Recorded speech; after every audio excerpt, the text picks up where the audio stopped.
What is up, fellow nerds, and welcome to Not Your Status Quo. Tonight, we are doing a little Theory-Palooza on Skeleton Crew and Creature Commandos, both dropping this week. One's dropping on Disney Plus, the other's on Max, but we won't get into. Before we get into all of that fun, Dave, Doug, how's it going, gentlemen? Well, Keith, I am fan-freaking-tastic. I had just talking to Doug a second ago. I had a great Thanksgiving with the family, and you know, I don't know. I kind of lost the rest of the weekend. I was really tired. I had a lot of turkey, so maybe that contributed to it. It was delicious. My mom's cooking is the best. So yeah, and we played some games over there, and I came home. It was just a good weekend, and I ended up working today, making my first trip today. I made $100 tip. It was crazy.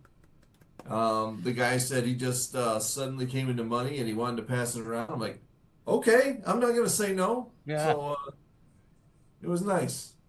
Yeah, and both of these shows premiere this week. I can't wait to get them rolling. And I can't wait to have something to talk about with them every week. And I want to hear what you guys have to say. So, Doug, how are you doing? Well, Dave, let me tell you, I am so thankful. I am thankful to be back streaming with all of you. I'm thankful that one of my family members, brought a second turkey. So when my cousin epically failed at deep frying one by not checking to make sure that the propane tube was clear and that it was actually cooking, and when he 2 hours later couldn't figure out why the turkey was still frozen sitting in cold oil. Nice. And also, somebody had the audacity to make fake cranberry sauce. Wasn't even shaped like a can. Don't invite him back for next year. Yeah, I was going to say that person should never be allowed back. What are they thinking? Everyone knows real cranberry sauce flops out of the can and retains that shape the way God intended. Ribbed. For my pleasure. Yes. But yeah, I'm also really looking forward to some new nerdy content to be dropping this week. It's been a minute. While I enjoy our little anime forays, I really, really have been looking forward to both Creature Commandos and Skeleton Crew. So, before we dive into that, Keith, sir, how are you? Well, gentlemen, I am tremendous. Much like Dave, had an excellent little mini vacation. Thanksgiving was great. Didn't have any of Dave's mom's cooking, but we had some good food too. So that was fantastic, and always leftovers. Saw the family. It was a good time for all. And yeah, I'm definitely, while I miss watching some quality anime, it's nice to get into hopefully what is going to be a good Star Wars show and what definitely looks to be a nice start to the DCU. What do you gentlemen think we should start with first? Should we go with Skeleton Crew since it's starting, the first two episodes kick off tomorrow? Okay. Yeah. That's what I think. All right. You can see I dressed for the occasion. Fantastic. Very nice. Very nice. I think the first thing we have to talk about for our little Theory-Palooza is Jod, which is Jude Law's character. Is this guy a Jedi? Is he a scoundrel? Is he something else? And I'm picking up scoundrel vibes for sure. I assume, just based on the trailers, and I know that's not a lot to always go off of, but I'm getting real Han Solo vibes from him.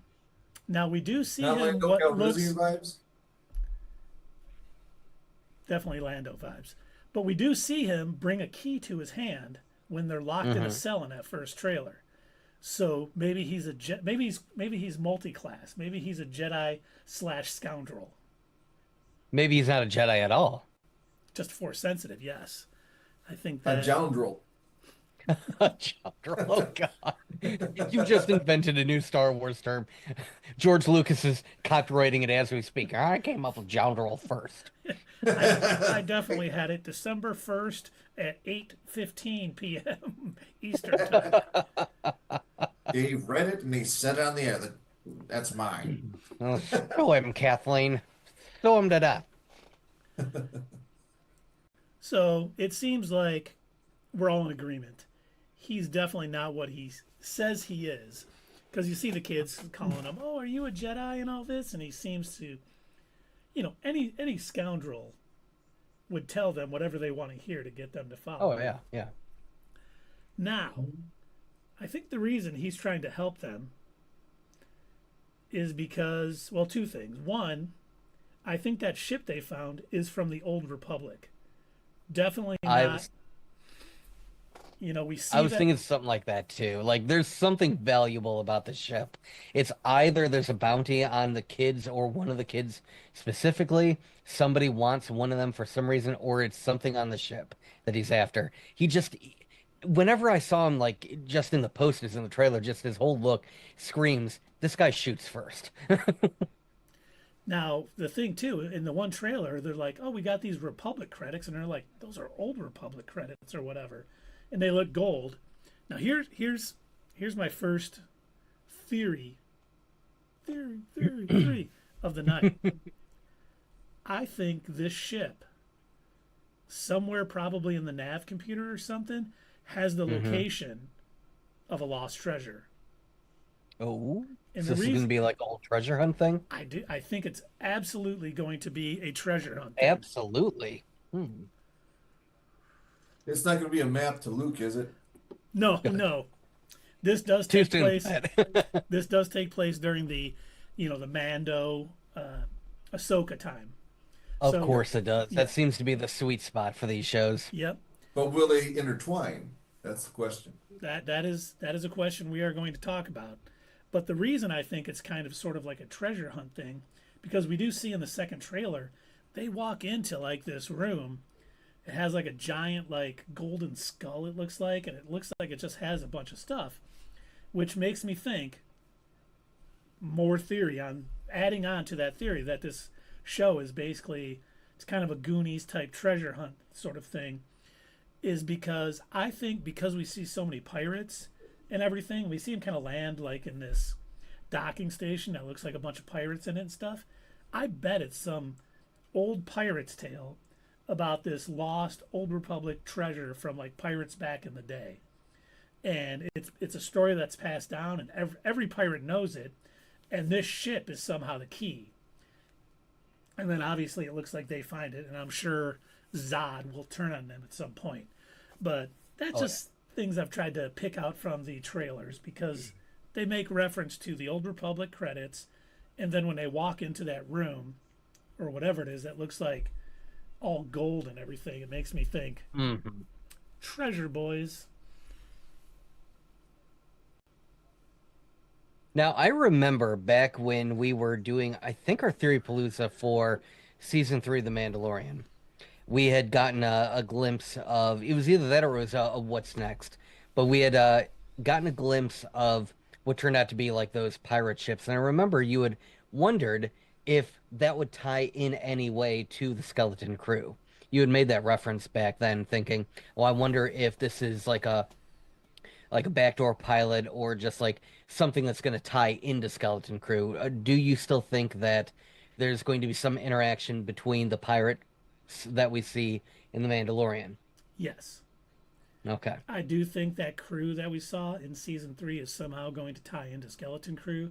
They're probably going to be the pirates that are after the kids or after the treasure at the end, after Nod or Jod.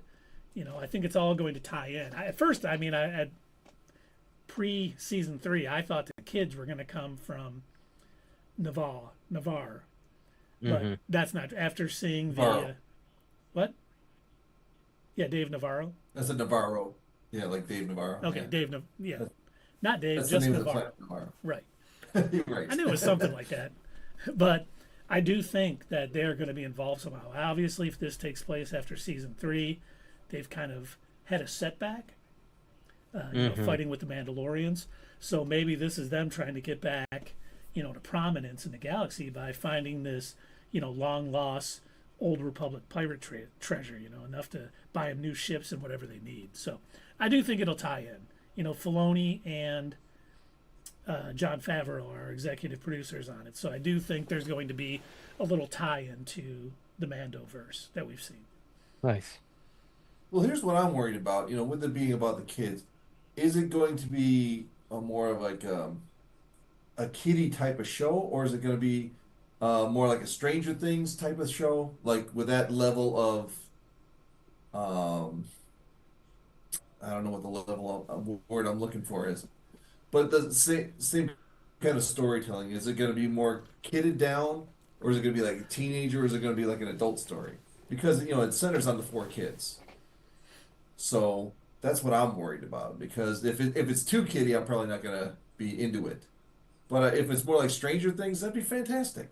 You know what I mean? So that's my question. Obviously, hoping for the more mature, kind of kid-centric, stuff. I hope it is, more like Stranger Things or, something that adults can enjoy too.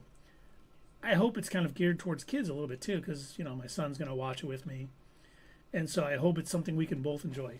And I think what you said was the perfect show, I watched Stranger Things with my daughter. My son was a little too young for it. He may watch it now, but, and we enjoyed that. So I do hope it's more towards Stranger Things and not like I can't even think of a real kiddie thing.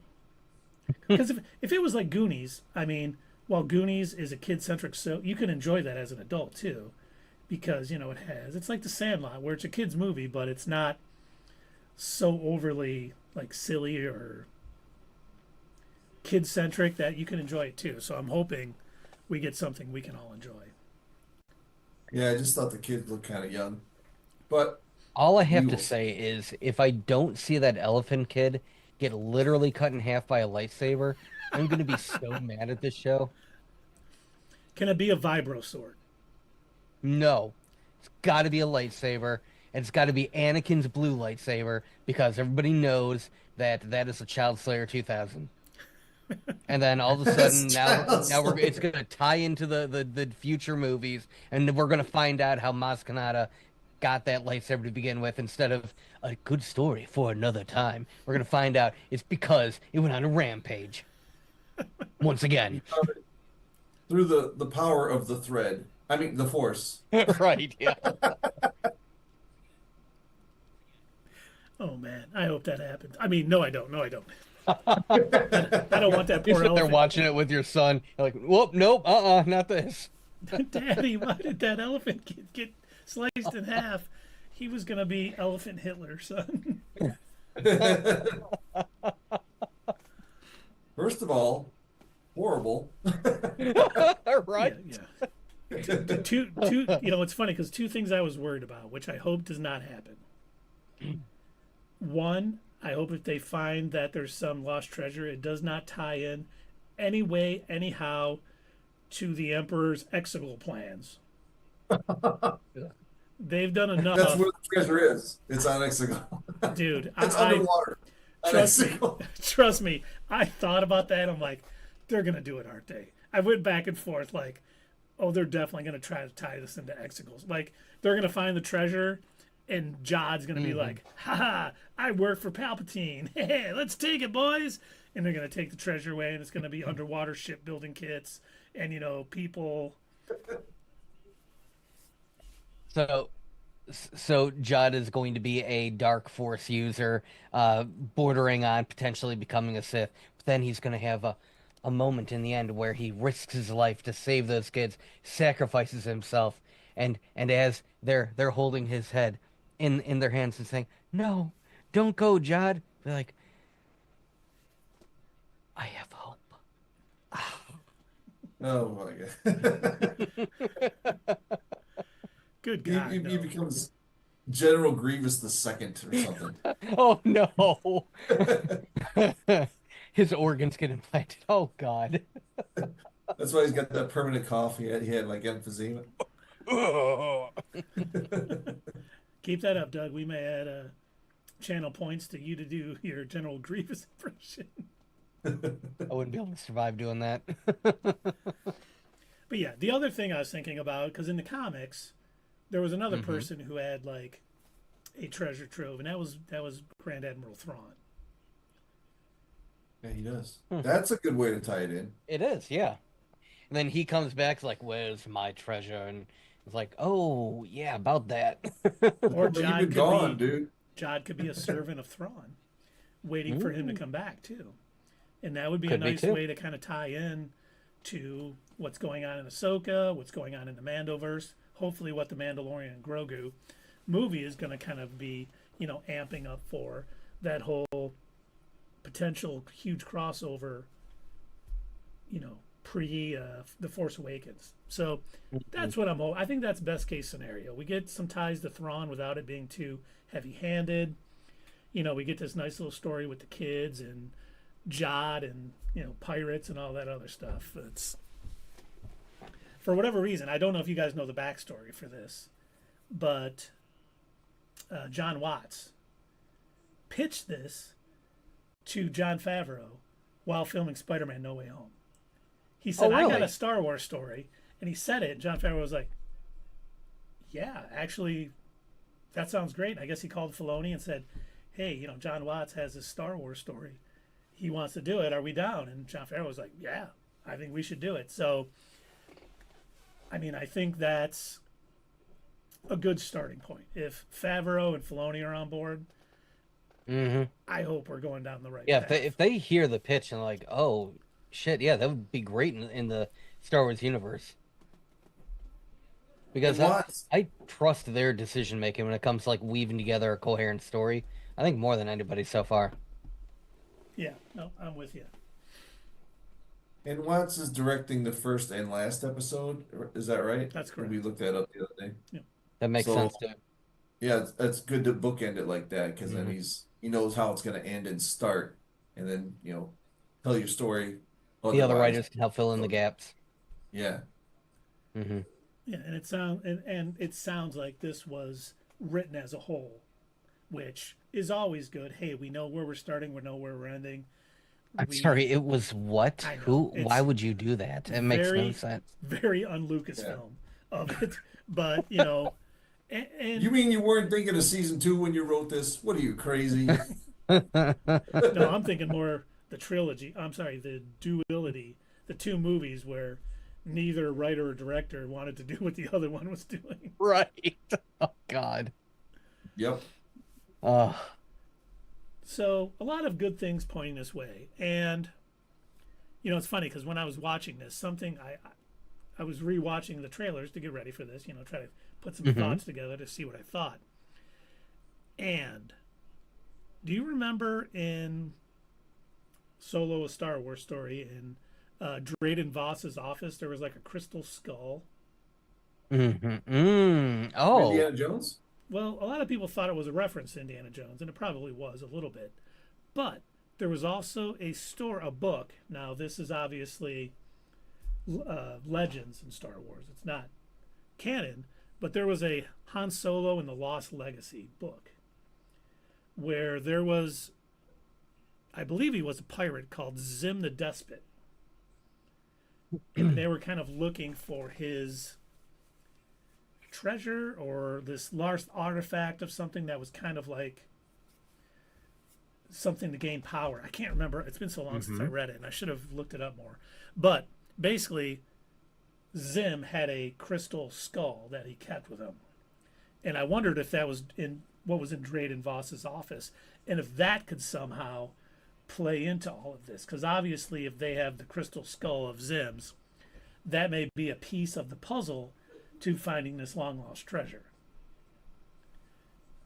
Probably I truly would not be surprised because if there's one thing that I know about those two, it's that they have no issue with pulling certain aspects from Legends and making it canon, depending on whether it works for whatever story they're trying to tell or not. Like, I, that is one thing I'll never understand about Star Wars fans who seem to have in their head, "Oh, well, that's Legends. That's it. We got to throw it all the way." It's like, no, not really.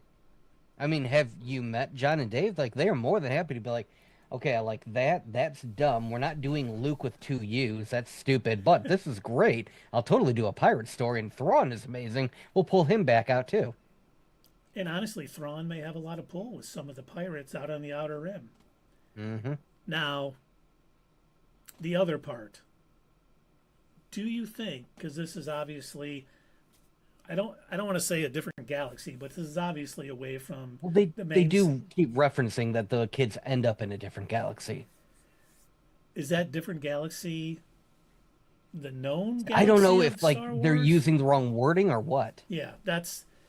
But they do say that, so I wonder if they are like in Peridia, and they come here. Ooh, I don't know. That could be. They are on the ship when Thrawn comes back. Well, no, because they have their own little ship. They have that old Republic ship they find, but it could be around the same time that Thrawn comes back, and they could, or it could be right before.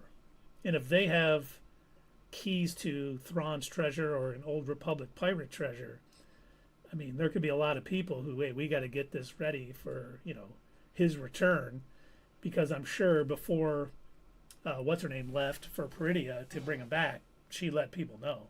There was probably people awaiting his return. But will we see any of these other like legends, like the Yukane Vong, or some of the other, or the Chris, some of the other characters we've not seen in live action? Like, will we see Thrawn's people, the Chris, who have, It's possible.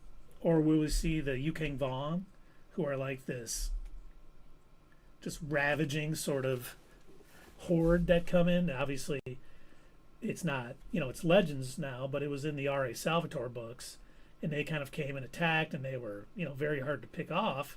So we may even see, the Vong kind of coming into play here. And then when Thrawn comes back, he teams up with, the Republic to help fight this off, because the greater threat is the Yukang Vong and not Thrawn. So we may see, and if they could tie that into the movie, making Thrawn someone who's not necessarily the main villain, but is needed to help save the galaxy. And that kind of starts here with these kids finding him some way, or finding, or the kids are what bring him back to this part of the galaxy because they follow him, or something along those lines. Now, we didn't see any of them in any of the trailers, but that doesn't mean they couldn't be in it somehow and lead to future stories. Not so much into Legends territory, but in like actual, Star Wars canon. Now, you brought up Solo, and that got me thinking, are these kids also going to encounter the Pikes?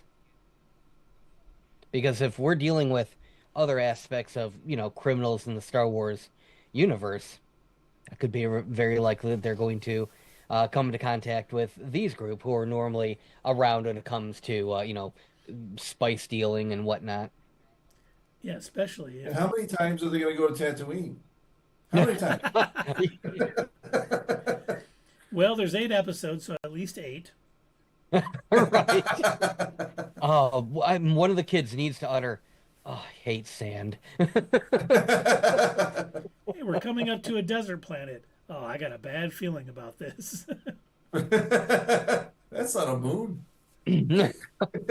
Oh my gosh, yeah. Okay. Mini Theory-Palooza moment. I like it. How many of the common Star Wars quotes are they going to fit in to this season? Are they going to say them all, or do you think there's going to be just like a couple here and there? I think just a couple here and there. I don't think Like, they'll overdo it. I think we're going to get somebody saying a hello there, or only if Obi-Wan's in it. I'm sure we'll get the bad feeling. I think we've gotten a bad feeling on every Star Wars property so far. I think we have too. So I'm definitely getting that one.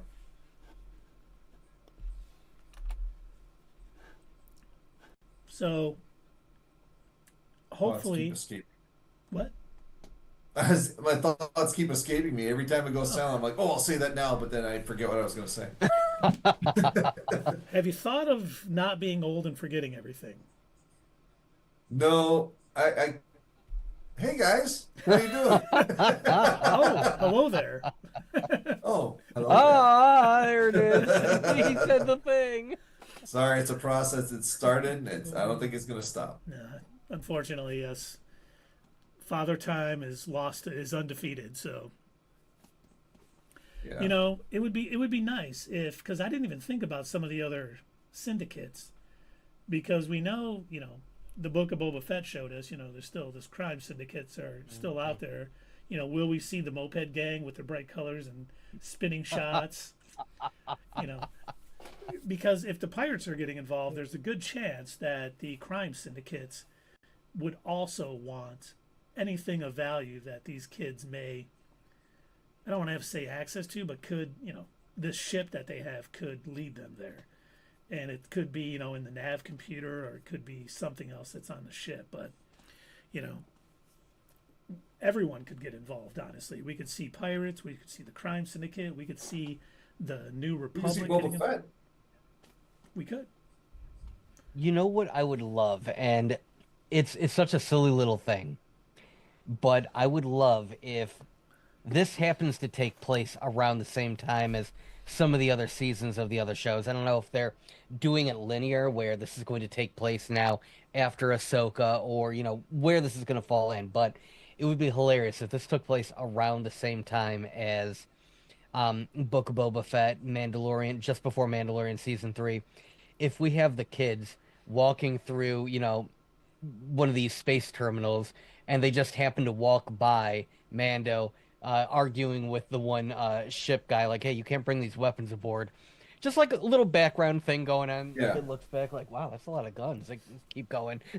That would be funny, and that'd be a cool place to put it within, so you know where it is in the timeline. That would be kind of cool. I love little background references where it's like, now you get to see it from the point of view of other characters, of other people that happened to be around, another main character that you had followed. And You can make that work. And we That's do fun. see Jawas in the trailer. Oh, It looks fun. like they're on the pirate satellite or pirate secret docking bay, whatever we're going to call it. So it could be what's her name's ex-boyfriend on there, and that's how it'll tie into. I can't remember her name. Oh gosh, I forgot now too. Yeah, she got him in a Naboo starfighter, and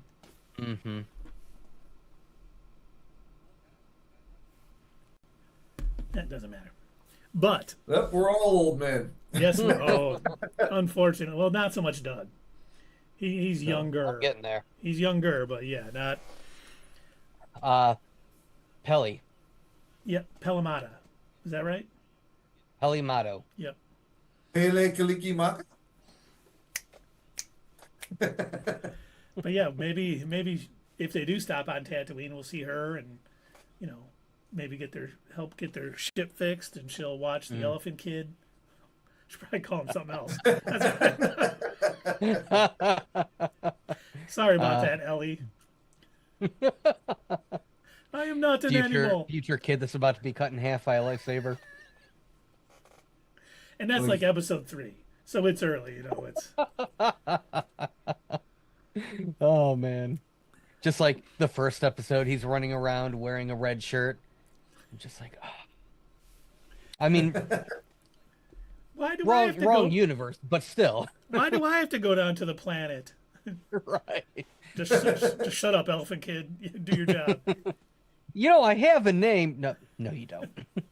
Oh, get down there, red shirt. The audience doesn't have time to learn it before you're cut in half by a lightsaber. Wait, before I get what? What was he saying about a light? Oh my God! So I guess it fuses it shut right after it cuts it, right? So I'll be okay? That's. I wonder. I know this takes place during the time of the Mandalorian and Ahsoka and stuff, but it never said exactly when. So if this is prior to season 3, we could even see the one pirate captain that they ended up defeating early on in the season. He could be a part of all that. Oh yeah. Not that I want him to be. He wasn't that great of a character, but that'll definitely It would still be a fun little tie-in. It'll be a nice reference point, so we do know kind of when all this is taking place. Well, It'd be cool if Zeb showed up. He's such a minor.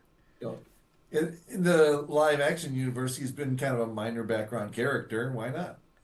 and that's a good question. What cameos, if any, do we expect out of Skeleton Crew?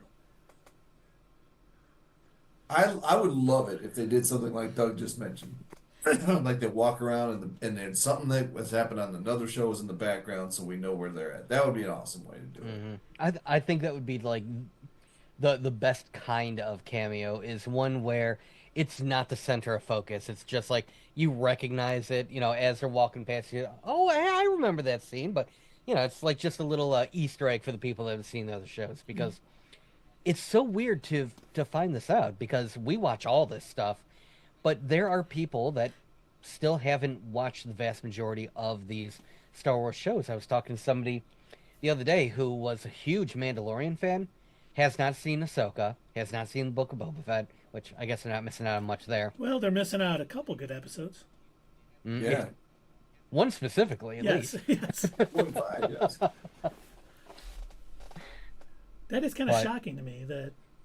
I guess I shouldn't assume that everyone is like me and wants to, just ingest every ounce of Star Wars or Marvel or DC content that's out there. I guess it's just like how we're finding out, how many people haven't seen the Penguin yet. Yeah. Still. Blows my mind. It's funny because at Thanksgiving, one of my wife's uncles, who always watches these shows, I was kind of like, "Did you watch the Penguin yet?" He goes, "Oh, not yet. Should I?" I'm like, no, not yet. Watch What do you it. mean, should I? Like, watch it. And he's like, okay, I'll watch it. But you're right. There's so many people who haven't watched it. And honestly, one of the best shows on television in recent memory. I suppose in their defense, I did just get around to watching Ted Lasso this year, so. I haven't watched it. It's a good show. I enjoyed it very much. It's definitely a good show. Now, are you guys ready for the last part? I don't know if you guys saw this. Oh? We might be being Paul Bettany'd again. Oh, did he talk about working with a very... No. Nothing like that. Nothing cameo. Jude Law has teased a glorious ending. Oh? He said, basically, episode 7, you find out all the backstory about his character, and it is a glorious ending to all this. And I'm like, first thought was, we're getting Paul Bettany again. But I hope not. I do hope that, this was written with everything in mind, and they do have a nice little, if this is like a limited series and not, going to have extra seasons or anything, I really hope they stick the landing. We know it can be done. We were just talking about the Penguin. Oh, yeah. And if there's ever been a show that stuck the landing, it was that one. So oh, yeah. I'm hoping Jude Law isn't just trying to get us to watch and really has, he said episode 7 is his favorite of the series, and it really is a glorious ending. Which makes me think...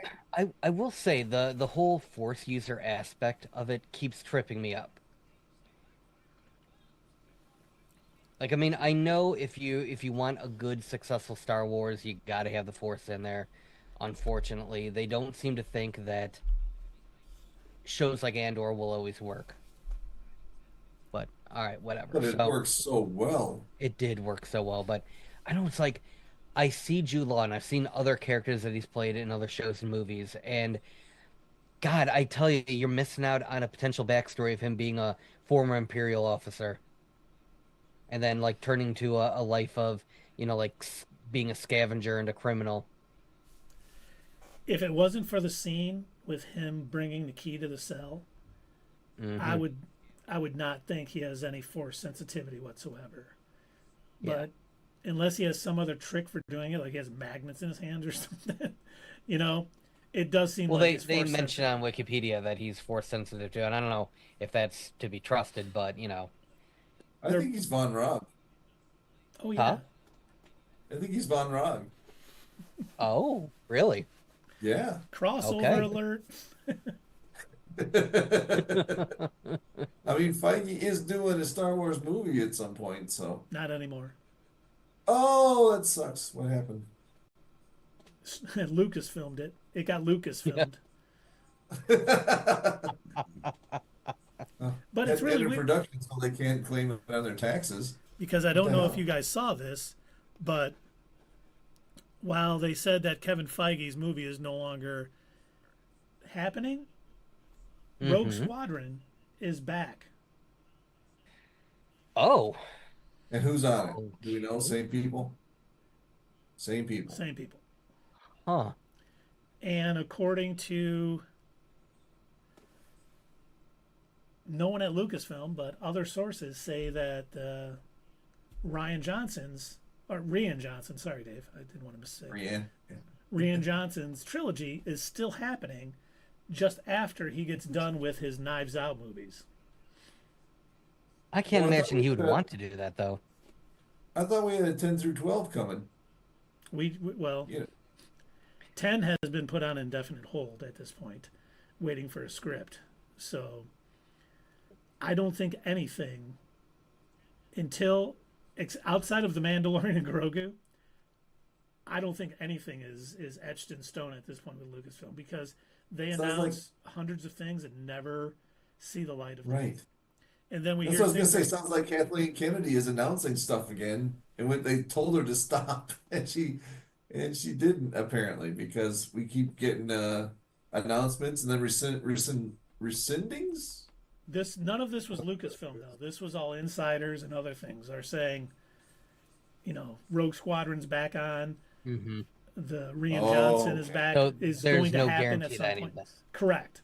But a lot of these times, these insiders have legitimate, good insiders, not some of these scoopers online who make up stuff. And Mm-hmm. but and some of the trades are saying this is still happening. And I don't know if they've talked to Kathleen Kennedy or Rian Johnson or Patty Jenkins or any of that.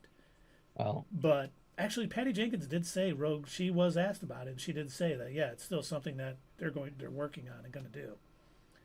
So in all honesty, maybe they ought to take a bit of advice from Warner DC right now, and don't announce a project until you have a finished script. I remember like when I was growing up, I never heard of so many projects being like moved back or just shelved altogether. And I think maybe that's what Doug's saying. Don't announce it until you've got something. Don't just shoot out in the dark. It starts to drive us fans nuts out here. The reason why we probably didn't hear this stuff when we were all younger is because there wasn't an effective way to tell people about this stuff. The internet didn't really gain wide usage and popularity until I'd say the late 90s, early Yeah. 2000s. yes, when we were all youths. Yes, So- we were all young. I didn't have a computer until 2000, and I didn't get the internet until 2001 or 2002. Yeah, I remember being in college at Western, and we had to go into the computer lab to get the internet. Yeah. If I wanted to, I used to do that. There was they had a couple of computers connected to the internet at my high school library. It was like they had 5 computers and 2 of them were connected to the internet. Guys, my dad worked at IBM, so Oh yeah. we always had something. Yeah, I can imagine. nice. That's a nice way to be. But I do, Doug, I think you made a good point. The way James Gunn is handling the DCU now, and he said Mhm. nothing gets announced until we have a script. Great. Everyone Thank should do you. that. That's the best way to go about it. You know what? You don't have to announce these things, because as cool as it is hearing, what movies you're going to have for the next 13 years. It's more disappointing to hear about what's like, especially you've been hyped for it. Like, how long were we Batwoman, talking about? Batgirl? Boy, can't wait to get some news about the Blade movie. Boy, I wonder when we're going to hear about the Blade movie. Boy, what's happening with the Blade movie? Oh, on hold indefinitely because I cannot for the life of them figure out the script. Because it's so hard to figure out how to have a guy kill vampires. I mean, And make it a good, wholesome story. Yeah. Blade be a wholesome? Yeah, right. Okay. It's a story about a man and his dog. John Wick with vampires.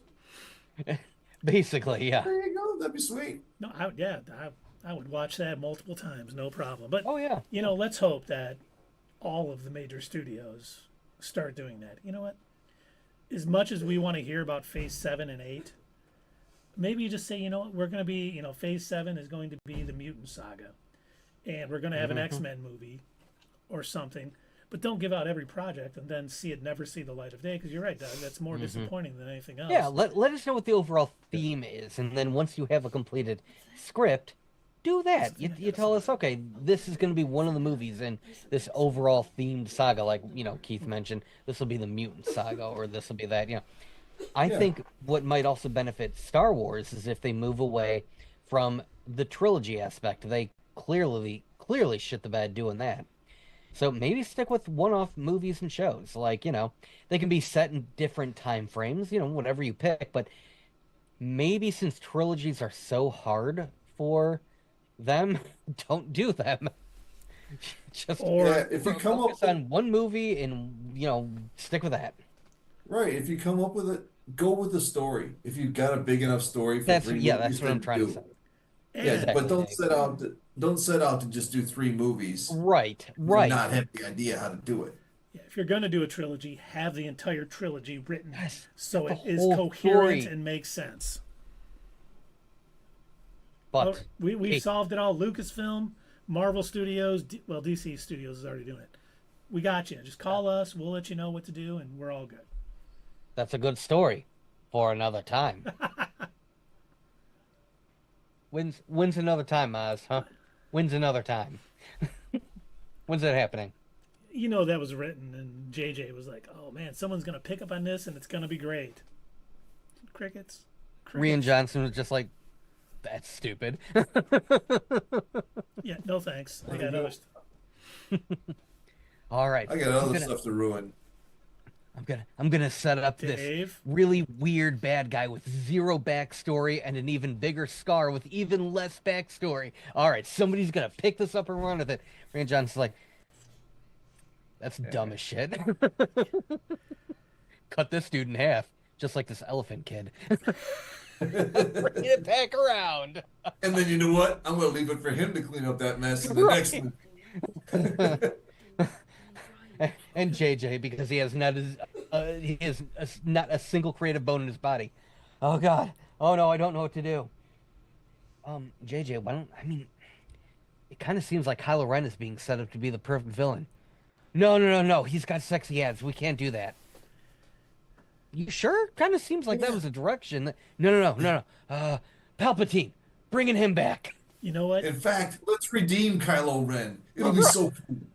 It wasn't Make out a with- perfect end to have Vader throw the Emperor down, killing him, saving his son. Let's bring him back, and let's have him have this magical fleet that we've never heard about before just suddenly appear. That drains the whole planet of all its water once it rises out of the water. There's no water left. What happened to our beachfront property? Oh, Palpatine raised his fleet out of the water. Now we're in a desert. Oh man, I hate sand. It's coarse and rough and irritating, and it gets everywhere. That's where he got it. Everywhere. Well, anything else skeleton crew related you guys think we're going to see happen? We did see, I almost forgot about this. We did see the first 3 episodes. The first one's going to be like 47 minutes. Episode 2 is going to be 29 minutes. And then I think 38 minutes for episode 3. So Interesting. looks like they're sticking to the however long the story needs However to be long told. it needs to be. And Good. I'm Yes. fine with that. let's hope it was written as a TV show and not a 4-hour movie. Maybe That's that they gonna be- chopped up into pieces with no rhyme or reason to why it's ending the way it is. which God. with Favreau and Filoni in there, I'm hoping because they both know how to write a Yeah. serial show like that. So I think Oh, we're in yeah, good yeah. hands. But any other theories, thoughts for Skeleton Crew? Well, let's see. Theory: Jude Law is going to turn out to be a secret evil Sith Imperial. A Jondrel. That elephant kid is definitely getting cut in half. And I have one more theory, and I meant to bring this up earlier, and then I totally forgot. Keith, do you remember from Fallout 4 there was a side quest called The Treasure of Jamaica Plain? Do you happen to remember that little side quest? I don't. So there's this town that you can stumble on, and you'll find these flyers all over the place, and they're advertising the secret hidden treasure of Jamaica Plain, and you have to go through so much hassle to get down to this treasure room. You have to find these secret hidden keys everywhere. You have to get past this security with a bunch of lasers and turrets and everything. I mean, it's insane. And then by the time you get to it, spoiler alert for anybody who hasn't played Fallout 4, by the time you get to it and the doors open, it turns out it's literally just a giant room that was created to be a time capsule. It's got like a signed baseball, a baseball bat, a couple of photographs, and then some pictures and things. And so you went through all this effort to open it up only to find that the treasure wasn't much. What if they pull something like that where they're going through all this hassle to get home, and they're gonna find the treasure, and it's the treasure was the friends they made along the way, or something. Oh my God, that's what I mean about it being a kids show. Because that would be the theme of a kids show, which is fine for kids, but I want a little something grittier. Hey, that leads me to another question: will the kids make it home? All except for Well, all if it's a the kids. complete story and they're not going to season 2, I think so. Yeah, I kind of think so too. I think by the end of it, like Jod will have his moment of his epiphany of Zod? goodness. Jod. Is it Jod? Zod. Yes. Zod, right? Jod, nah. John Kneel before Jod. He will have his, epiphany on goodness, and he'll find a way to get him home. Jod His last name Nah is Von Wood. Rog. John Von Rog. That's his name. Jod Von Rog. Yes. That's what we're going to call him, at least. But no, I think we covered it, man. Yeah, I think so. All right. Should we move on to Creature Commandos, Do it. which is premiering Thursday, December 5th on Max. The first 2 episodes, just like Skeleton Crew, first 2 episodes are dropping on December 5th. And I think we can start out by saying the cast looks incredible. I mean, you got Viola Davis, you got Frank Grillo, you got Maria Bakovela, Steve Agee, Sean Gunn, David Harbour, Alan Tudyk, who anytime you're doing voices and you get Alan Tudyk, you're golden.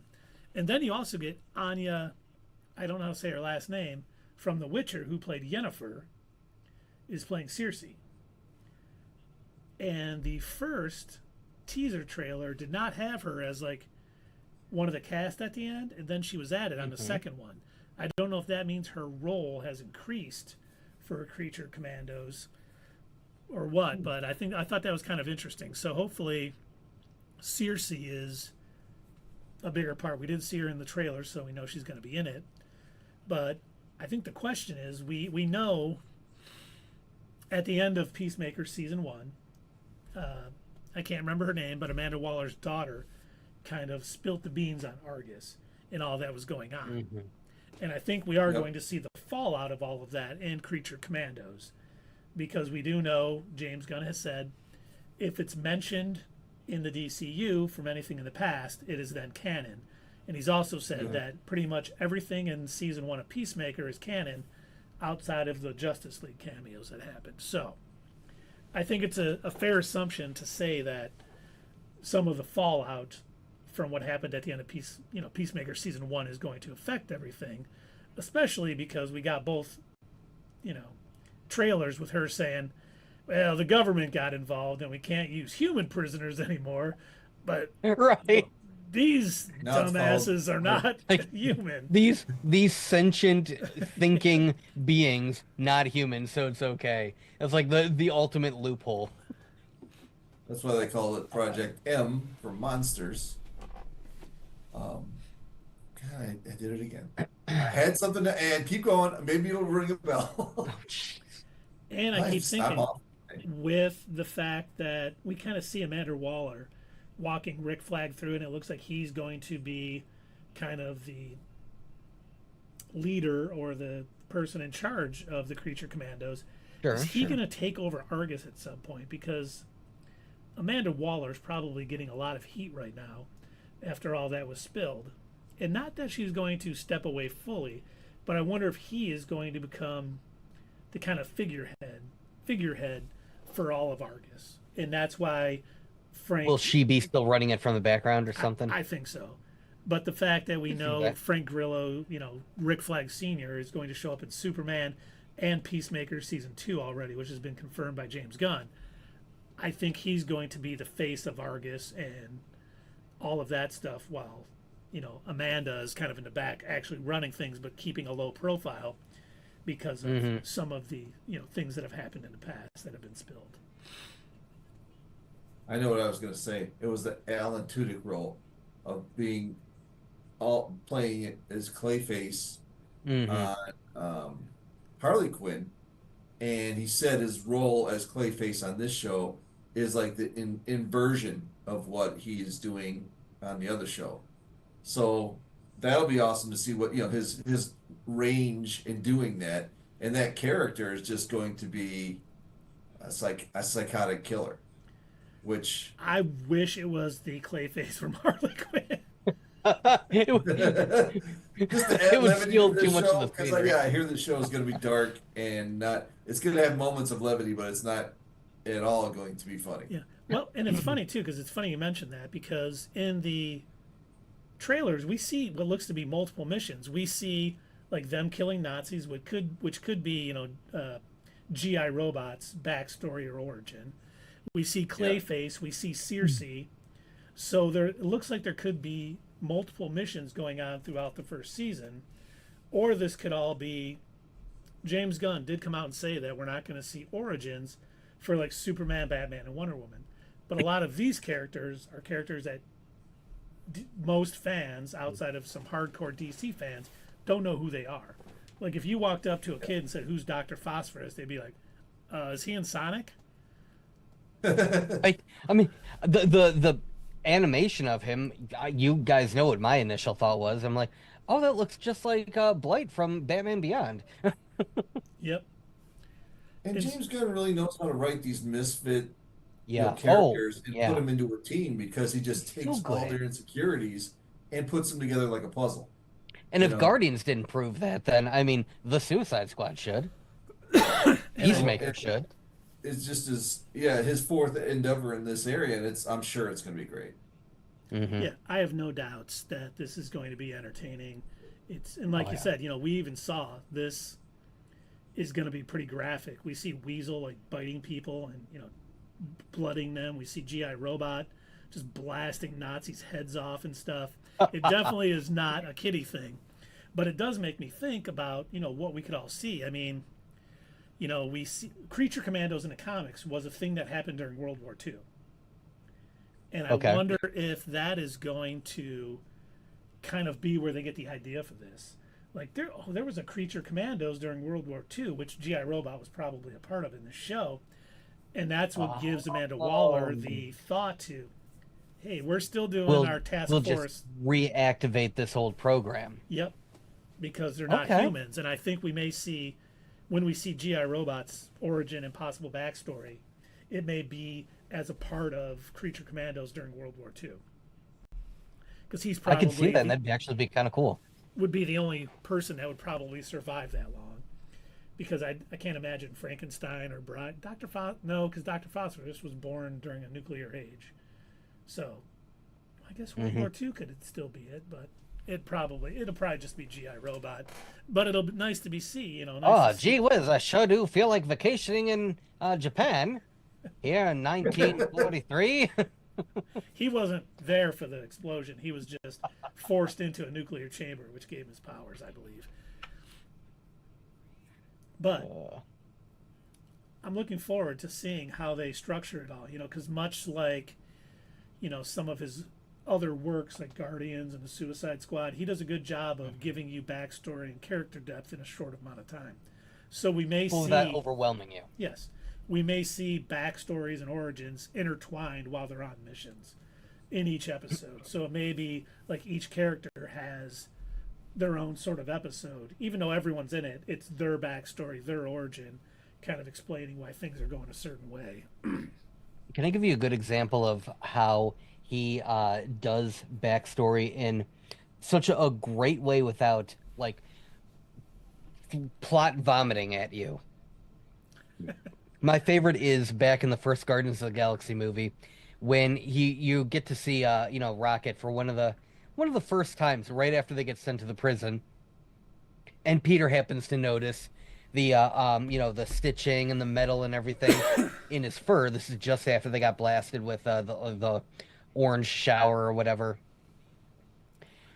And that's kind of like your indication. Oh, there's more to Rocket than what meets the eye. Now we know why he is so confrontational whenever he says, "I'm not a raccoon." And it's like, oh, okay, now we get it. He's been kind of hodgepodge together, and they don't tell you; they just show it to you, and you're left to infer this stuff on your own. But they do it in such a way where you get what's happening, you understand what happened, and you don't need it to be spoon fed to you.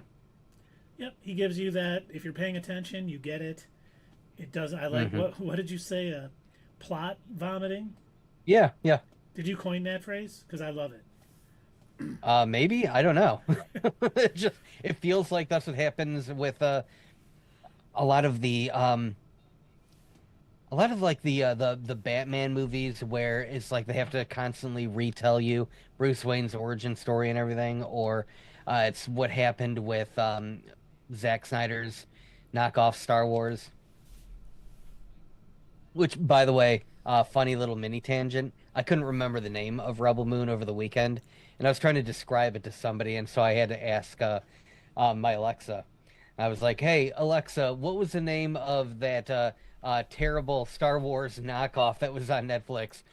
And that was enough for it to go off, and it goes, "You must be thinking of Rebel Moon." Like, yep, that's it.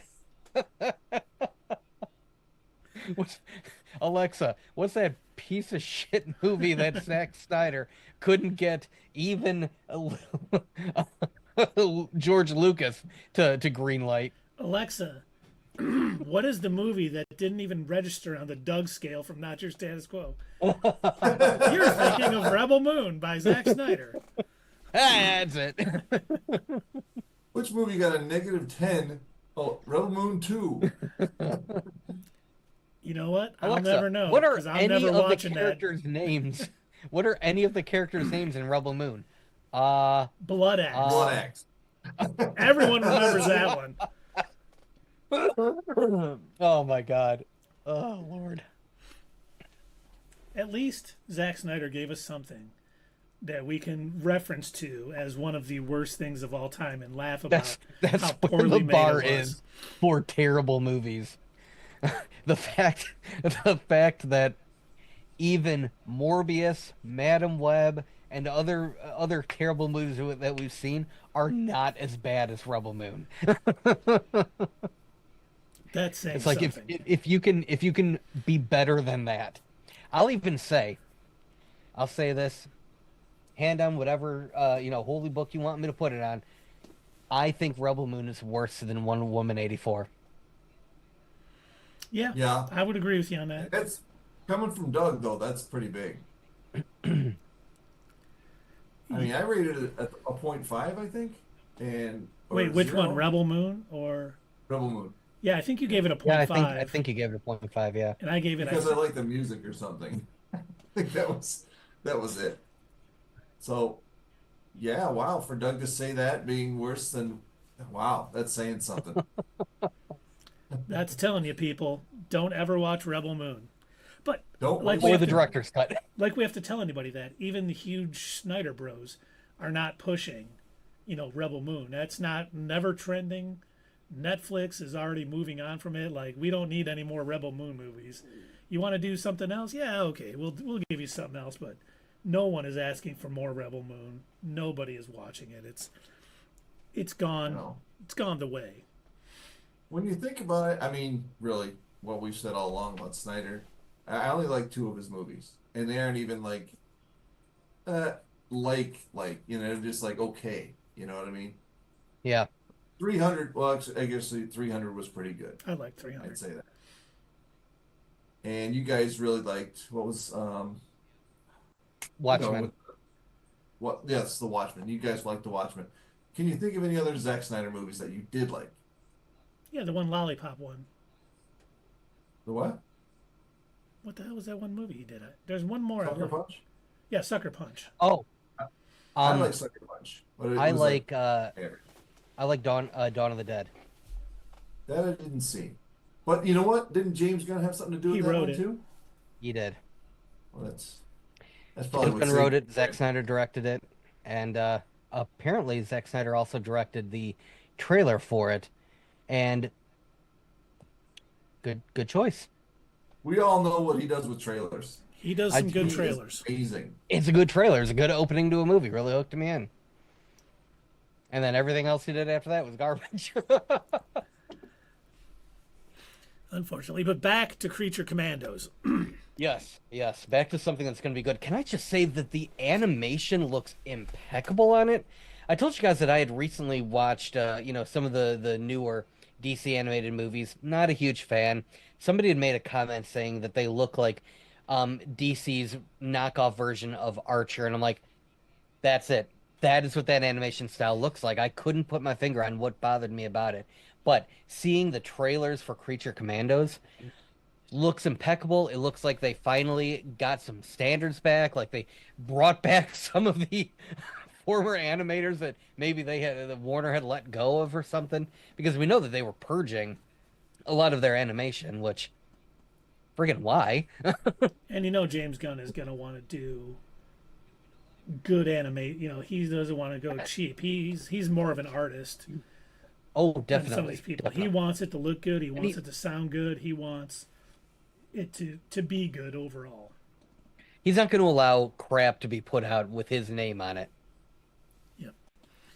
And now, kind of getting back to the missions that they may go on, it definitely seems like they're setting up Circe to be the main villain of Creature Commandos. And Okay. it could even be, this is kind of my big theory, with knowing that Anya Shalorto, whatever her name is, Yennefer from The Witcher, is playing her, and she kind of got bumped up onto the main cast. Circe's usually a Wonder Woman villain. And I'm not saying we're going to see Wonder Woman in this or anyway, but it could be her trying to find an artifact or some power to help destroy the Amazons. Okay. And the fact that one of the arcs in the comics that she was a big part of was War of the Gods, where she actually basically, it was a big crossover event. All the heroes had to team together, and she basically, Diana was basically kidnapped on Mount Olympus, sort of, and she was trying to kill all the Amazons and take out the Earth and basically gain all this power. And this could be, because the chapter 1 of the DCU is called Gods and Monsters, maybe it's going to tie in a little bit with that arc. I know they're not going to do it straight up, but maybe it's her trying to gather godlike powers to try to, take, one, destroy all the Amazons, and two, try to, make herself, emperor of the Earth, because, we're the only planet in almost the entire universe where there's separate countries that have their own rulers instead of just, a planet ruler. Yeah. And we know that from all of our interplanetary travel. All those documentaries. We aren't ready for that. But it'll be nice to see, like, Clayface. We talked about that a little bit. We saw Clayface in the trailer. Alan Tudyk is voicing him. So it's pretty much establishing that Batman has already been active in the DCU. I don't think we'll see him in Creature Commandos. I don't think they haven't cast anyone that we know of as Batman yet. And James Gunn did say there have been people that have been cast in the DCU that we don't know about. I just don't think Batman's one of them. And I don't think we're going to see him in this, but I do think we might hear a little history about his interactions with Clayface.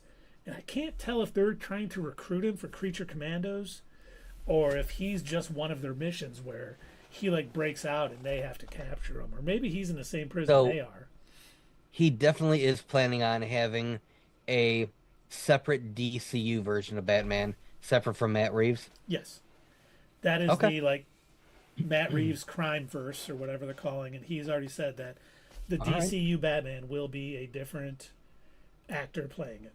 I assume a lot less grounded than if we're introducing all of these wacky creatures, a la Creatures Commando. Yes, it will be not nearly as grounded as Matt Reeves' Batman universe. It'll definitely be the more fantastical. What are you supposed to be? Some kind of Joker? Well, yeah, actually. Oh, okay. Yeah, I would hope that the Matt Reeves universe stays grounded. That's the thing that made the Penguin so good. Is that Mhm. it's just so It real. felt so real, yeah. Exactly, Dave. Yeah, it really did. Like it added stakes. And they can use villains there like Penguin, Hangman, Joker and stuff Mhm. like that. And James Gunn, well, I'm sure he'll want to use Joker and Penguin and stuff like that down the road. They'll definitely be more, I don't want to say cartoonish, but a little less grounded in the DCU. Yeah. Like Probably they're- lean more into their wackier aspects. yeah, yeah. And we'll get the Clay Faces and we'll get the Mr. Freeze, and we'll get all the crazy ones where maybe Matt Reeves is going to lean towards the Court of Owls, which is definitely a very grounded sort of secret society for Batman. But we'll have to see how that all shakes out. They may both use Court of Owls. Who knows? Just don't mess it up like Simon Kinberg would mess it up. Okay, God.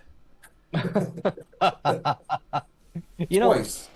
it is surprising that that they might actually go in that direction. We don't, we obviously don't know for a fact what James Gunn plans on doing with Batman, if he's going to have a DCU Batman movie or not. We don't fully know what the actual plans are. Well, they did say when they first did their initial release Uh-huh. that it was going to be called Batman: The Brave and the Bold.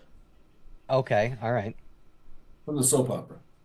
Yes, yes. Well, the reason why I mentioned that is back in the day, one of the biggest issues with like shared universes and shared properties is a lot of times they'd have to juggle who would get what version of what bad guy and so on and so forth, because the idea back then was they didn't want people to be confused, so they couldn't have two properties showing the same villain. There was I want to say during when Justice League came out, there was also an animated show called, I think it was called Beware the Batman or The Batman or something like that. It was an animated series. Came on around the same time that Justice League Unlimited came out.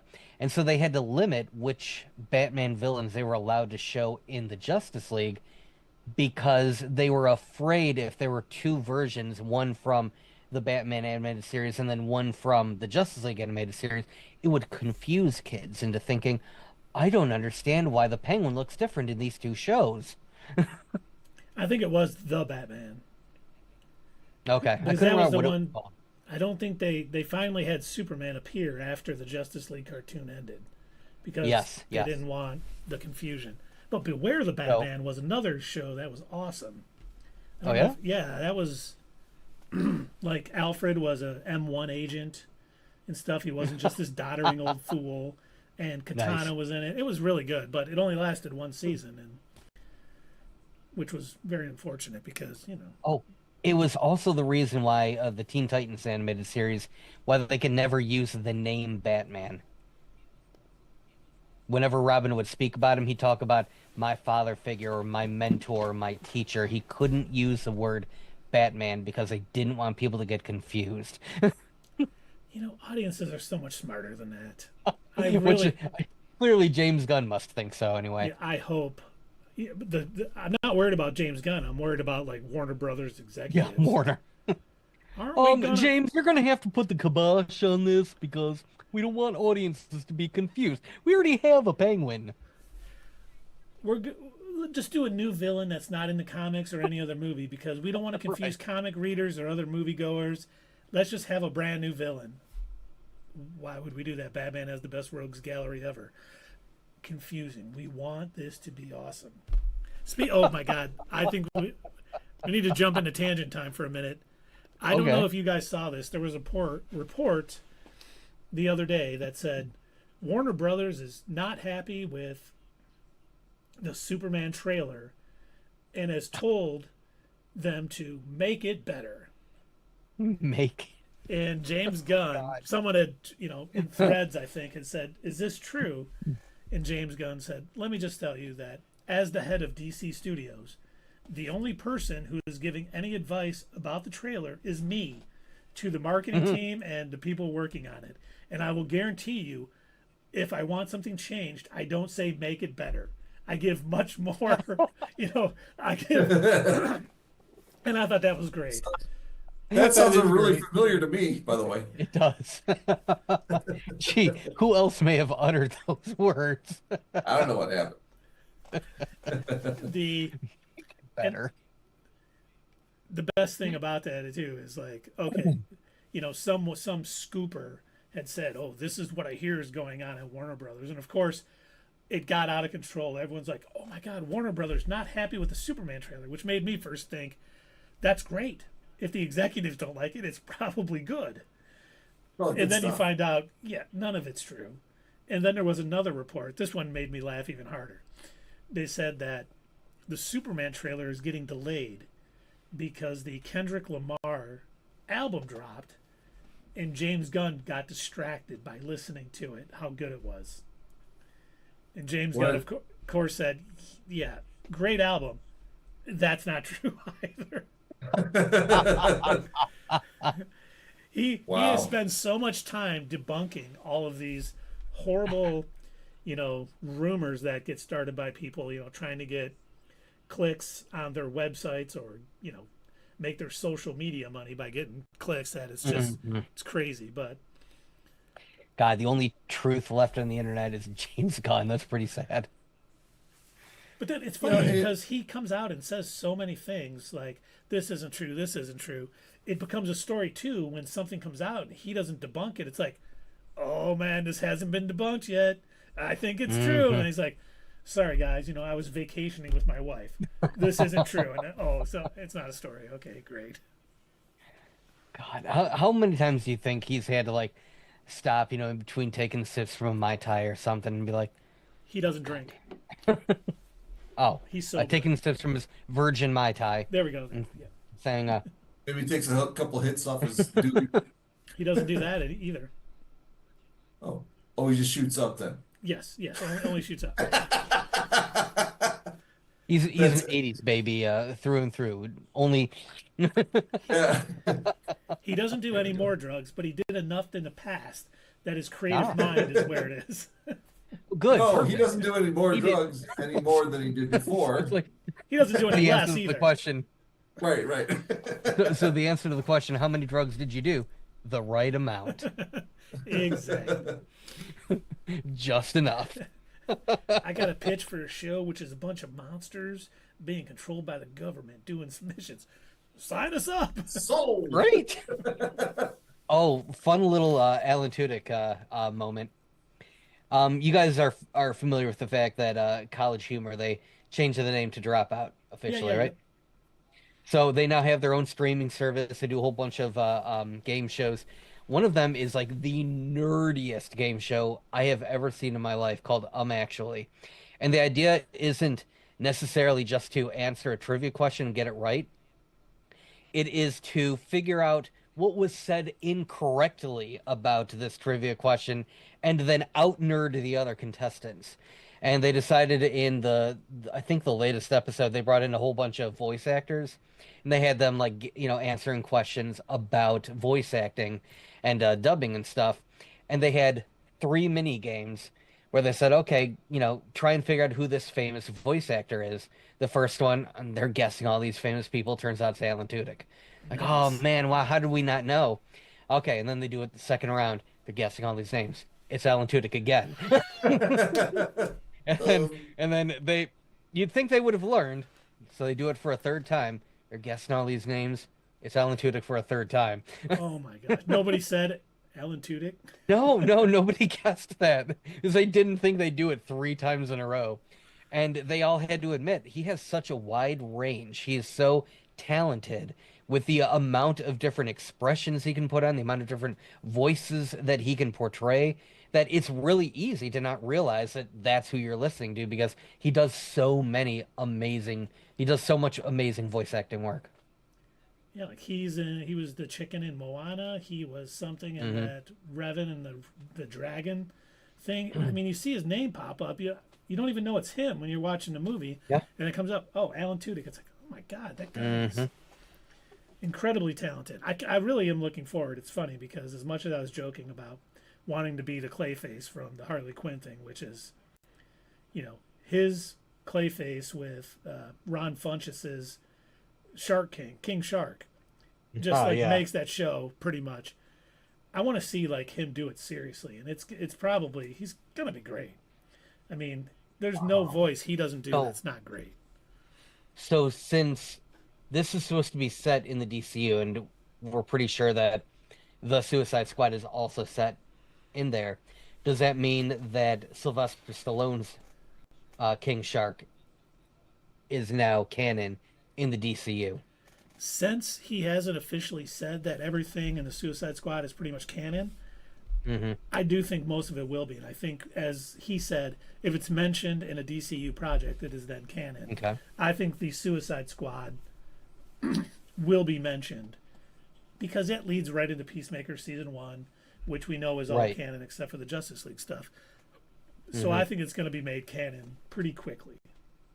Nice. Absolutely. Absolutely.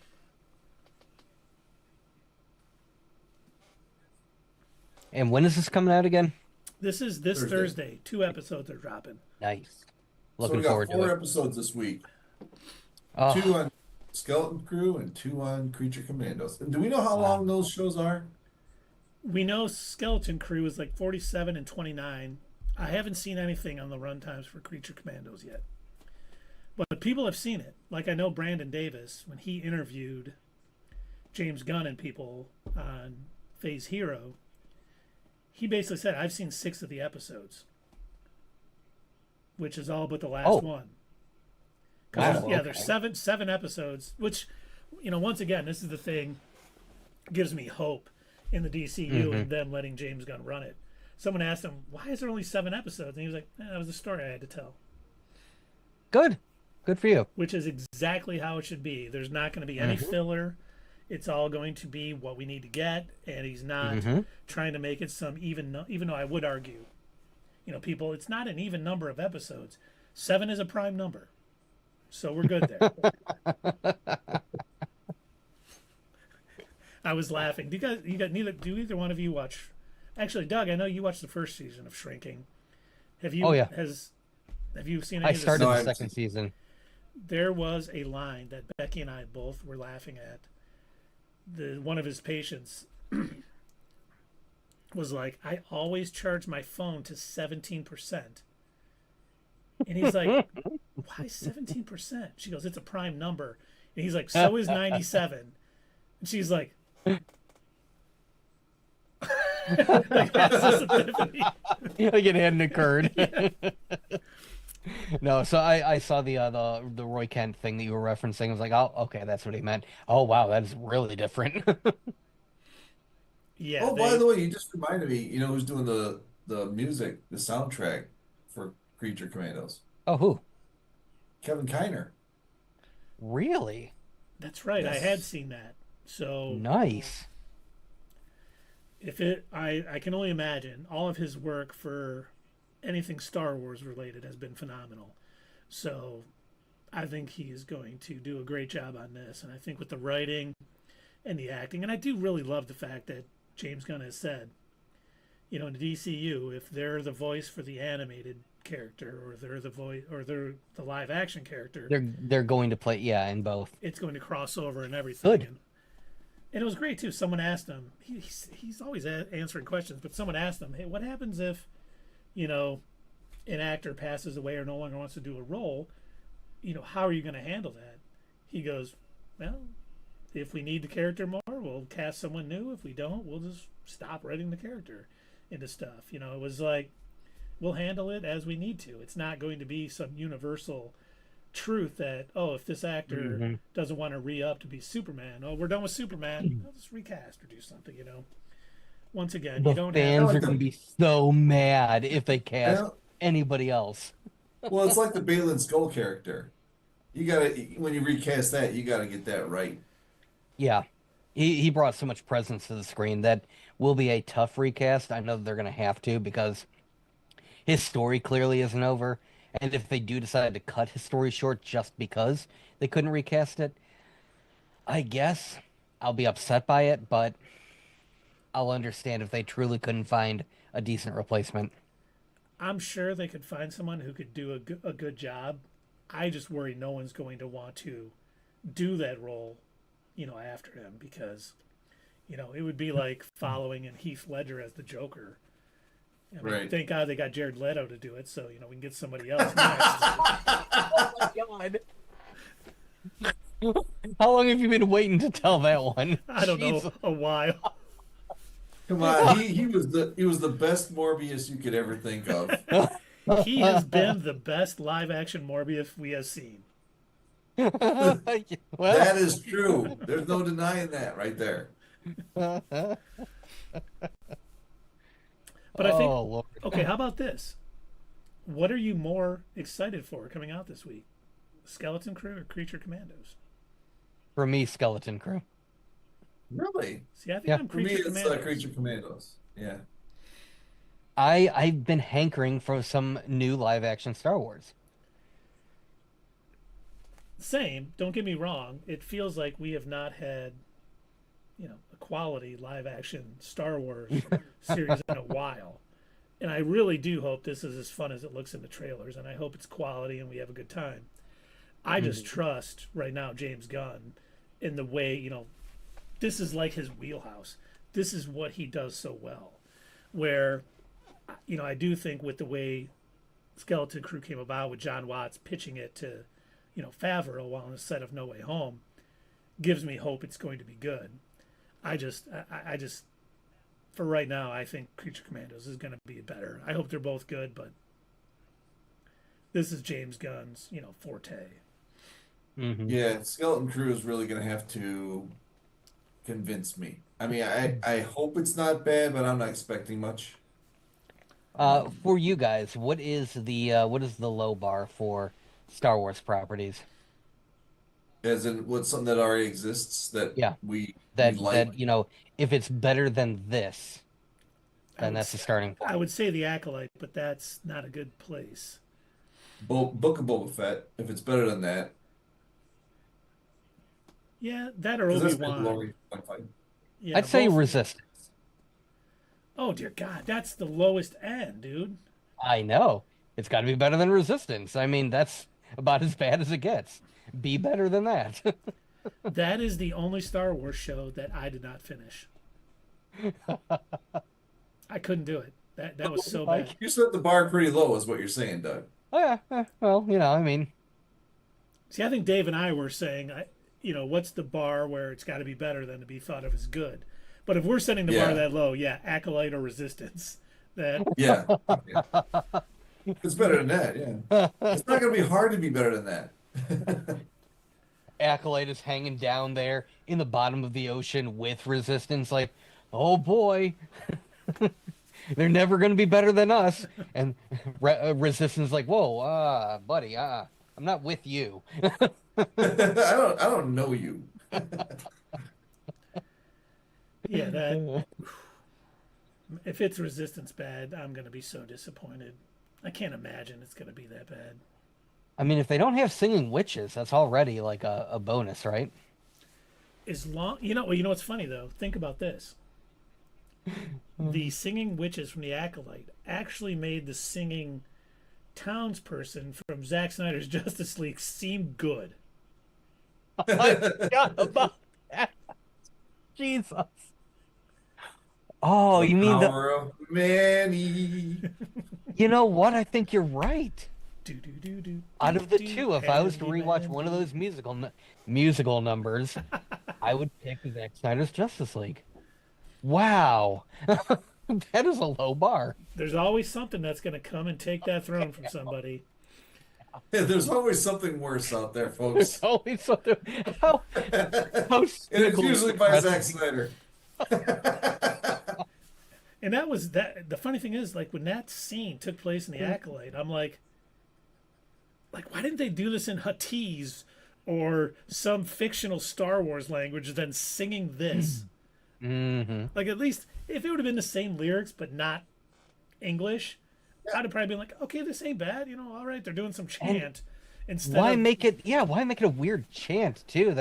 That you're singing, sing songy, just like I don't know, add a few additional notes in there maybe. would have been best case scenario. They're not mean- musicians. Even Ballad of the Witches Road eventually grew on me. Yeah, I mean that was catch. I know Dave's not a fan of it, but No. I liked the song. I was like, this is pretty good. And each little variation of it, I was like, I don't mind listening to this at all. Like everyone they had on the show was a good singer, had good range, and That's it true, sounded yeah. good. And man, holy cow! I don't. It makes me wonder about quality control over at Lucasfilm sometimes, like how some of this stuff gets released.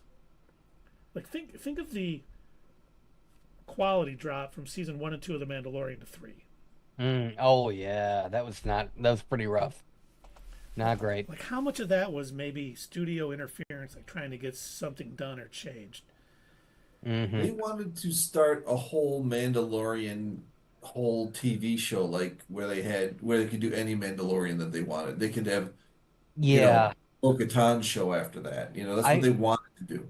I remember. I don't know. I don't recall which interview it was in, but there was an interview that took place where they were discussing the reason why they were making the third season of The Mandalorian more episodic rather than following an overall storyline is because they eventually hoped that it would turn into that where they could just create one-off episodes starring the Mandalorian, starring Grogu, and they didn't have to have an overarching story for it to cling to.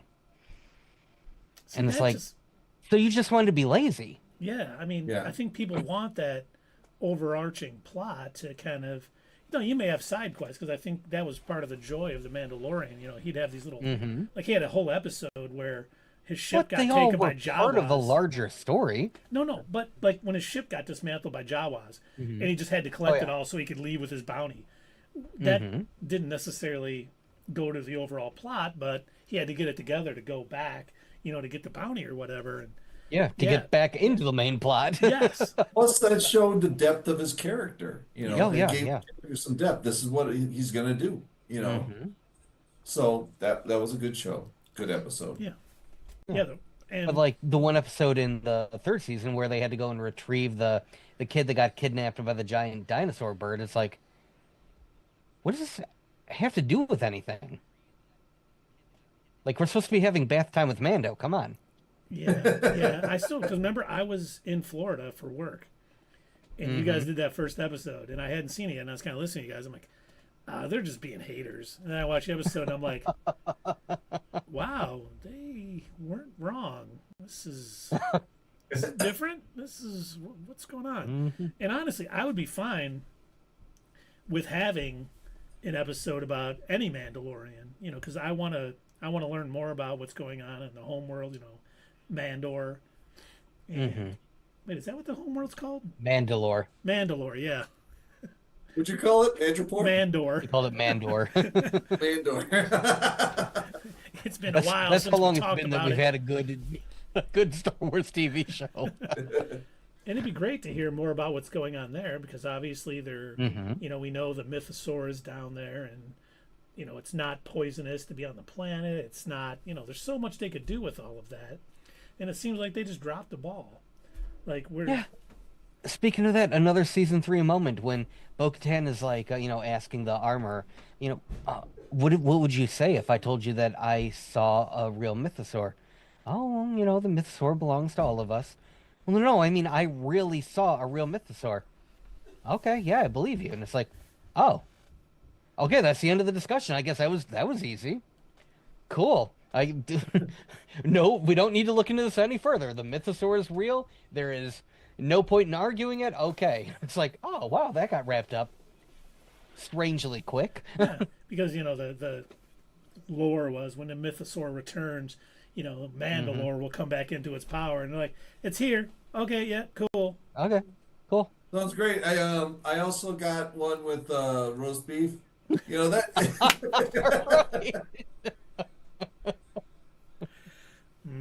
for such a roast major beef. thing, they kind of glossed over it. Oh god, and then the darksaber thing. I have the darksaber. Yeah, but I mean nobody really should throw it in the garbage. Oh, okay. Yeah, It's been important for thousands of years, but who cares?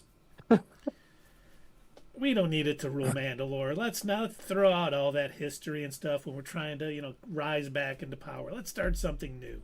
Let's have a Rubik's Cube of power. Can you solve it?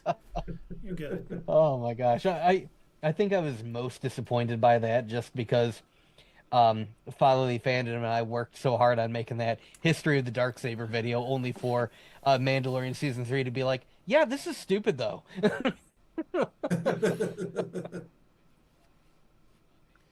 I hope. Did the Darksaber break?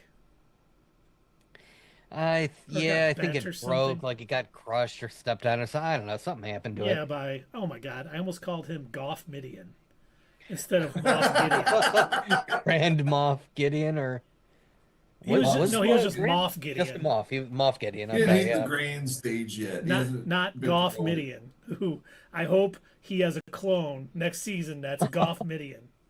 Yes. Oh god, yeah, the clones too. Whoa, wow. Way to really shit the bed with that one. Goff Midian and the Blue Man. All right. They'll Oh, be playing boy. the Cantina down on Tatooine tonight. Come on down.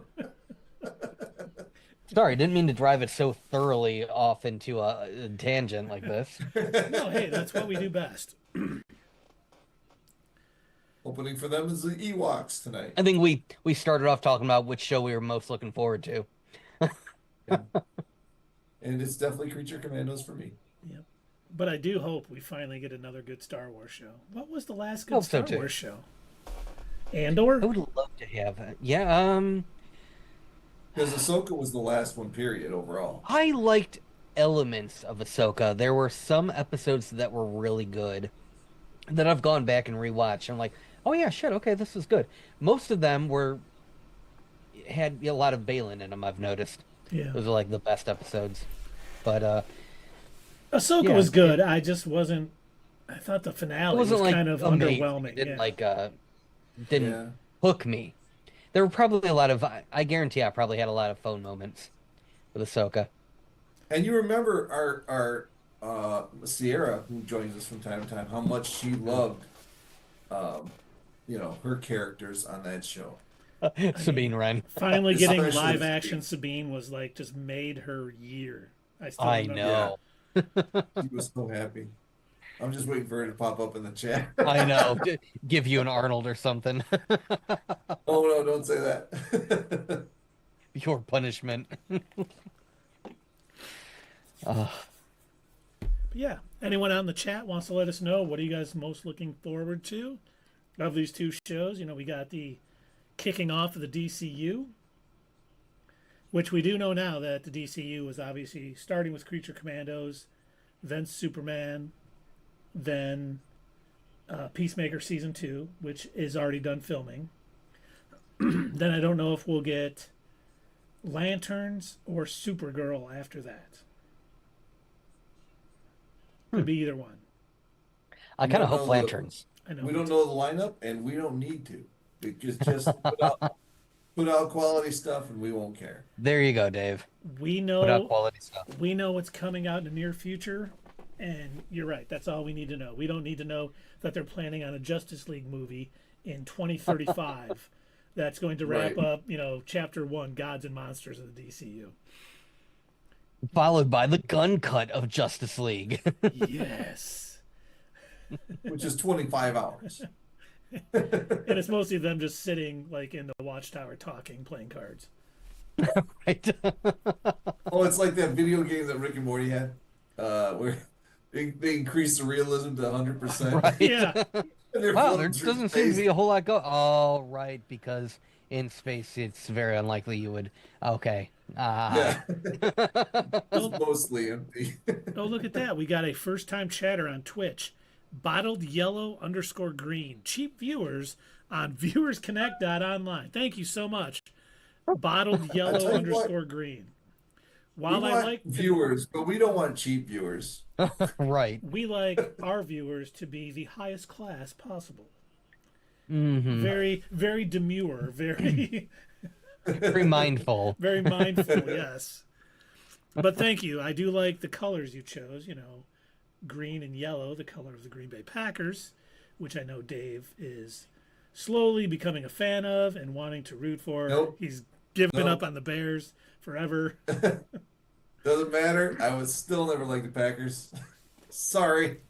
I Stop, might respect Bears. a player or two, but It was so funny because my mother-in-law, who is a Lions fan now, because obviously they're 11-1 and having a great season, was asking me, "But do you hate the Lions?"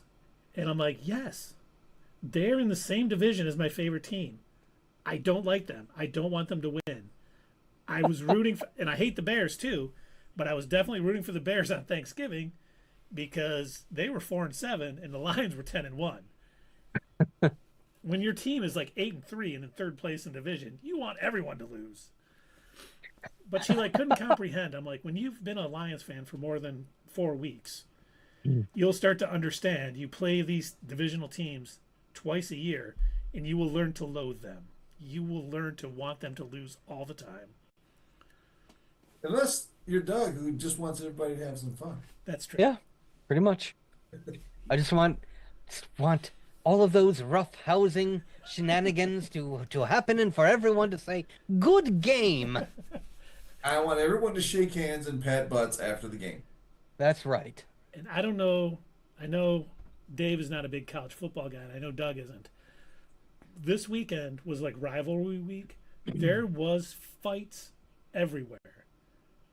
Like no Hey, joke. I did hear something went down between Michigan and Ohio State. Yep. After Michigan won, they came out to plant their flag in Ohio State's turf, and the Ohio State players didn't like it, and a huge fight broke out. And fights broke out in the Alabama-Auburn game. Fights broke out in the Texas A&M game, and it was like everywhere. I thought Is I that was supposed something to that go out. happens normally? This whole flag planting? No. Well, yeah, normally when a team wins, they might go out and plant their flag in the thing, but it doesn't usually cause a reaction from the other team like this. But for Okay. whatever reason, nobody was. I thought I should go outside and start a fight with somebody. You know what it's called, Keith. Yeah, and then today in one of the games, one of the Jacksonville Texans, their quarterback was sliding, and when a quarterback's sliding, you're not supposed to hit him. He was sliding, and a guy hit him in the head. Basically, gave him a concussion, knocked him out of the game. In a huge fight. Oh, broke what's out one more then. concussion in football? Yeah, true. I'm like, Wow. is there like a full moon this weekend or a comet coming close to the planet that is causing all of this anger and stuff? Nope, but there is something else that happened recently that I won't, I think we all know, but I won't mention. Make college football great again, something like that. Yeah, probably right. But yeah, it was an interesting thing. I hope people chill out a bit. We don't need we like fighting in our action series, not on our football fields. And I know if Kerry happens to be out in the chat at all, we will not be streaming this Thursday because there is going to be a butt kicking down at Ford Field. The Green Bay Packers will be administering that butt kicking on your Detroit Lions. So we will be, I do believe we decided on Friday we will be streaming for the season premiere of Skeleton Crew. We're going to do Creature Commandos too. Yeah. Yeah, comes yeah, out I don't see why not. Well, Yep. we could save it for for Sunday. But then if we didn't save it for Sunday, let's say we didn't, then we would go another whole week because the following Thursday we're going to that awesome movie Craven that's coming out. Oh, Ah. that's true. So we might want to go ahead and do that on Sunday, but we have a chance to do it the day after, so it's tempting. So I don't know what to say. Well, let's plan on doing it the day after. Maybe we can find some other topic. Maybe we'll just do a Craven Theory-Palooza and just Oh yeah. figure out how amazing that movie is going to be and how it's going to blow all of our socks off and make us, wish that Sony had the entire, Marvel catalog at their disposal. Well, I told you about told you gentlemen about the marketing switch they've moved over to. They're now promoting Craven as an R-rated, gritty gangster movie. And it's like, we know what you're doing. Come on, guys. Plus, gangster? That just happened mostly out in the jungle. I apparently like the most tenuous graphs they're using. Craven's father is a Russian mobster, therefore it's kind of basically, a gangster movie. Just like, they're basically the MCU, guys. And if you believe Ice-T in any of the raps he had, he is a nightmare walking, psychopath talking, king of the jungle, just a gangster walking. Look, gangster and jungle, it all mixes together. It all makes sense now. That's the theme song for the movie. That's awesome. That's the theme song for the movie. And if anyone would like to hear me finish that rap, please give 5,000 channel points and I will finish it live on air. Oh my God. And for half that, he will do Rapper's Delight. Or Ice Ice Baby. Your choice. Dealer's choice. Well, all right. Should we find someone to raid, gentlemen? I think we should. Leia's is on. Oh yeah, so she Daylight. is. Oh, she's already. Has she started her, days of Slaymas? It says Hype Train Level 2, first day of Slaymas. Oh, yep. Well, there you go. Well, I think we definitely have to raid her. They're always very kind to us on her channel. Channel. Not her channel. Yes, of course. You got the wrong idea here.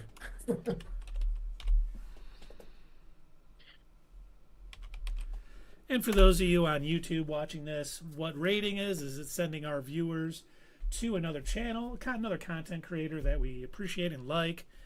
And unfortunately, we cannot do that on YouTube. So if you're watching us, you're still with us, please don't forget to like this video, subscribe if you're not, comment down below. All of those things are free to you and help our channel out tremendously, so we would appreciate it. But we will see you guys Friday night. We will be talking about the season premieres, or the premieres of Creature Commandos and Skeleton Crew. We'll talk about which one's better, which one, maybe they're both great. They're equally great. That's what we're hoping for. And we'll do all that. But thanks everybody for coming out, and we will see y'all Friday night.